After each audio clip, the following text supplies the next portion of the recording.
Islamabad high court में इमरान खान के warrant गिरफ्तारी चैलेंज कर दिए हैं। ऐसा कहना है फवाद का। वाज़ेह रहे कि फारूक हबीब ने भी मीडिया से बातचीत में कहा था कि हमारे वकला मुसलसल कोशिश कर रहे हैं कि जो वारंट गिरफ्तारी पुलिस लेकर आई है उसे चैलेंज किया जाए। और अब फवाद चौधरी का यह कहना है कि कुछ देर बाद इस चीज की समाअत का इम्कान है, क्योंकि वारंट गिरफ्तारी उन्होंने अदालत में चैलेंज कर दिए हैं। ताजा तरीन इत्तलात जो हम आप तक पहुंचा रहे हैं। शिबली फराज और barrister Gohar Islamabad high court पहुंच चुके हैं। फवाद चौधरी ने यह कहा है कि हमने जो वारंट गिरफ्तारी इस्लामाबाद पुलिस लेकर आई है उसे इस्लामाबाद हाई कोर्ट में चैलेंज कर दिया है।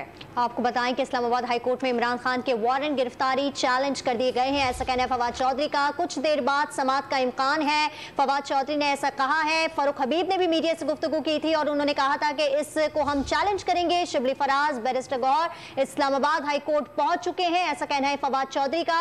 और कहा यूं जा रहा है कि अब से कुछ देर बाद इस समाअत का आगाज भी होगा। इस्लामाबाद हाई कोर्ट में इमरान खान के वारंट गिरफ्तारी चैलेंज कर दिए गए हैं। शाह महमूद कुरैशी जो है वो मीडिया से गुफ्तगू कर रहे थे। उन्होंने कहा कि मैं अपने कारकुनों को कहता हूं कि वो पुरअमन रहें।